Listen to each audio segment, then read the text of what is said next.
நீங்கள் என்ன மெடிசன் எடுக்கிறீங்களோ அதை கரெக்டான மன உளைச்சலும் சுகர் லெவல் கண்ட்ரோல் வர்றதில்ல. ஆக அதை வந்து நம்ம உடம்பு பாருங்கள். இப்போ நான் இன்னைக்கு காலையிலேருந்து நைட் வரைக்கும் பேசிகிட்டு இருக்கேன் அப்படின்னா எனக்கு எனர்ஜியானமும் அதே மாதிரி நைட்டும் அதே மாதிரி 1:1 டயட் எடுத்து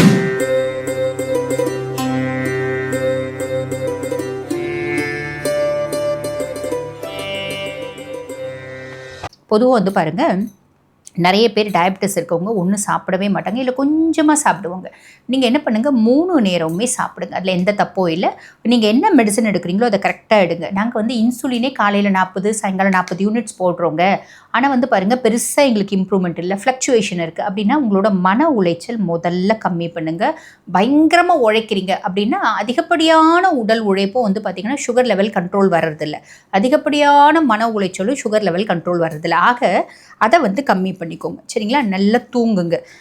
அதுக்கப்புறம் வந்து பார்த்திங்கன்னா 3 நேரமும் சாப்பிடுங்க. காலையில் சாப்பாடு அப்படின்றது முடியும் அப்படின்னா காலையில் வந்து பாருங்கள், நம்மளோட பிரேக்ஃபாஸ்ட்டே வந்து பார்த்திங்கன்னா இட்லி தோசை தானே.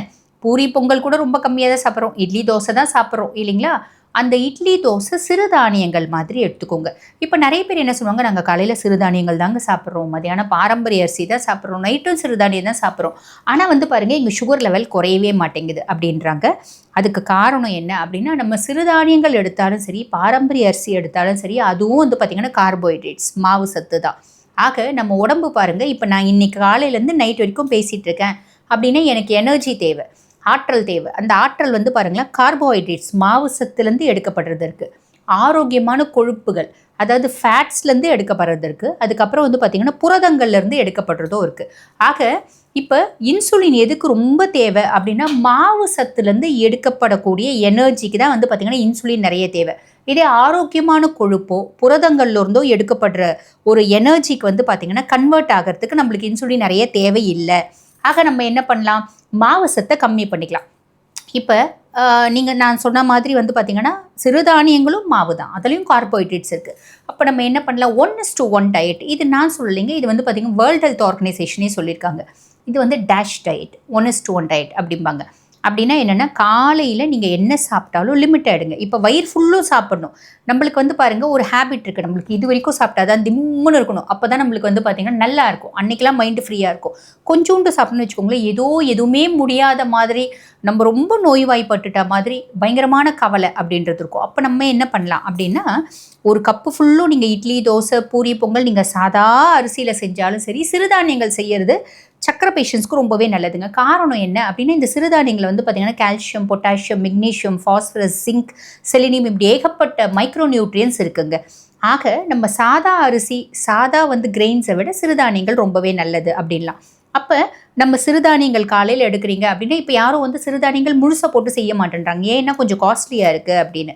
அப்போ நீங்கள் இட்லி தோசை எடுக்கிறீங்க அப்படின்னா கூட, இப்போ தோசைக்கு ஒரு உதாரணத்துக்கு நீங்கள் மாவு ஊற வைக்கிறீங்க அப்படின்னு வச்சுக்கோங்களேன், 4 டம்ளர் புழுங்கலரிசி ஊற வைப்பாங்க, 1 டம்ளர் பச்சரிசி, 1/2 டம்ளருக்கும் கம்மியாக உளுந்து ஊற வைப்பாங்க, கொஞ்சோண்டு வெந்தயம், ஏன்னா நாங்கள் ரொம்ப சிக்கனமாக இருக்கோம் அப்படின்ற மாதிரி அப்படி பண்ணுவாங்க. அப்படி பண்ணாதீங்க. எப்படி அப்படின்னா, அவ்வளோ சிக்கனமாக இருந்தால் என்ன ஆகும் அப்படின்னா ஆஸ்பத்திரிக்கு தான் நம்ம காசு கொடுக்கணும் இல்லைங்களா? ஆக நம்ம என்ன பண்ணலாம் அப்படின்னா, 2 டம்ளர் புழுங்கலரிசி, 1 டம்ளர் பச்சரிசி, 2 டம்ளர் சிறுதானியம். அந்த சிறுதானியங்களை வந்து பாருங்கள், ஒரு நாள் வந்து கம்பு, கேழ்வரகு, சாமை, தெனை அப்படி மாற்றிக்கோங்க. ஒரு நாள் குதிரவாளி, ஒரு நாள் மூங்கிலரிசி, அப்படி ஏதாவது ஒன்று அதில் போட்டுக்கோங்க. சரிங்களா? எல்லாரும் சாப்பிடலாம், எந்த விதமான தப்பும் இல்லை. அது கூட வந்து பாருங்கள் 2 டம்ளர் உளுத்தம்பருப்பு தோலோடு இருக்கணும். காரணம் என்ன அப்படின்னா, அந்த தோலோடு இருக்க உளுத்தம்பருப்பில் ஆந்தோசைனின் அப்படின்ற ஒரு மூலக்கூறு இருக்குங்க. இந்த ஆந்தோசைனினை பற்றி பாருங்கள், இப்போ ஏகப்பட்ட ரிசர்ச்சர்ஸ் கண்டக்ட் பண்ணி என்ன சொல்லியிருக்காங்க அப்படின்னா, அதாவது கேன்சர் மாதிரி பெரிய நோய்கள் வராமல் தடுக்கக்கூடிய கெப்பாசிட்டி கூட இந்த ஆந்தோசைனினுக்கு இருக்குது அப்படின்னு சொல்லியிருக்காங்க. புரியுதுங்களா? ஆக நம்ம தொட்டோட வந்து உளுத்தம்பருப்பு போட்டுக்கிறது நல்ல, தாராளமாக வெந்தயம் போட்டுக்கிறது நல்லதுங்க. சரிங்களா? வெந்தயம் பற்றி சொல்லணும் அப்படின்னா, வெந்தயத்தை பற்றி நிறைய ரிசர்ச் கண்டக்ட் பண்ணி என்ன சொல்லியிருக்காங்கன்னா, வெந்தயத்தை ஊற வச்சு முளைக்க வச்சு சாப்பிடும்போது அது சர்க்கரைக்கு நல்லது பண்ணுது அப்படின்னு சொல்லியிருக்காங்க.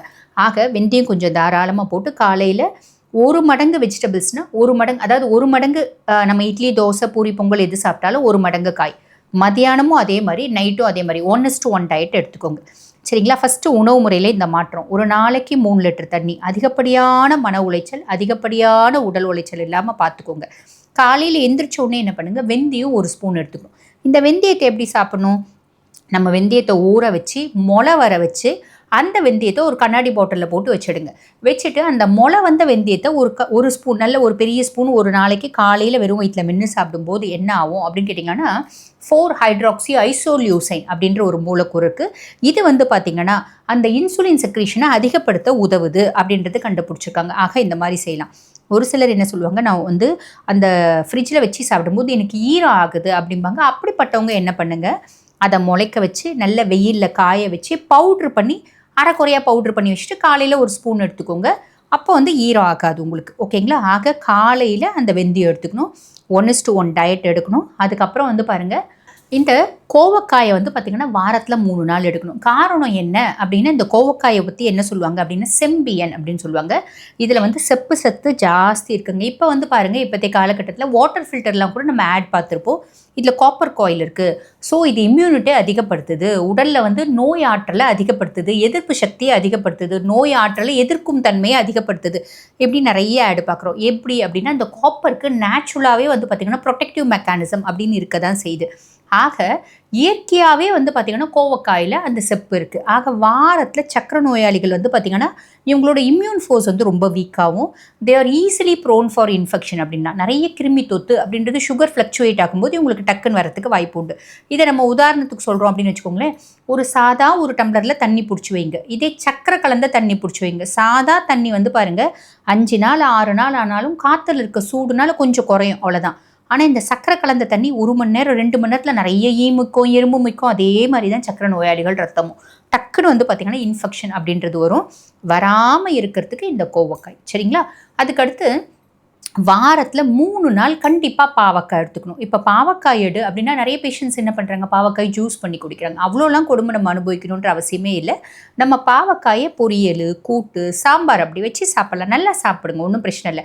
இது எதுக்காக சாப்பிட சொல்கிறோம் அப்படின்னா, பாவக்காயில் வந்து பாருங்கள் மொமாடிசின், சாண்டன் அப்படின்ற 2 மூலக்கூறு இருக்குது. இதுவும் சர்க்கரையை வந்து பெருமளவு குறைக்கிறதுக்கு ஹெல்ப் பண்ணுது அப்படின்னு சொல்லியிருக்காங்க. நீங்கள் என்ன வைத்திய முறையினாலும் எடுங்க. நீங்கள் வந்து பாருங்கள், மாடர்ன் சிஸ்டம் எடுக்கலாம், இல்லைனா ஹோமியோபதி எடுக்கலாம், இல்லை சித்தா எடுக்கலாம், ஆயுர்வேதா எடுக்கலாம். இதோட கூட சேர்ந்து இந்த உணவு முறைகளையும் நம்ம கடைப்பிடிக்கும் போது சுகர் வந்து பாருங்கள் 500, 480, 600க்கு கம்மி ஆகிறதே இல்லைங்க எனக்கு அப்படின்னு எத்தனையோ பேர் வந்து பார்த்திங்கன்னா எங்ககிட்ட வந்து கஷ்டப்படுறதையும் நாங்கள் பார்த்துருக்கோம். எத்தனையோ பேர் 10 வருஷமாக 14 வருஷமாக வந்து பார்த்திங்கன்னா சுகர் அப்படியே நார்மல்ஸே வச்சுட்டு இருக்க பேஷண்ட்ஸையும் நாங்கள் வந்து ஹோமியோபதி ட்ரீட்மெண்ட்னால செய்ய தான் செய்கிறோம்.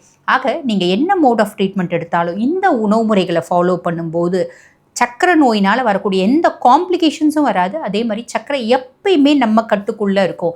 ரெமிஷன், ரிவர்ஸ் இஸ் பாசிபிள் அப்படின்றது உங்களுக்கு தெளிவாக புரிஞ்சிருக்கும்.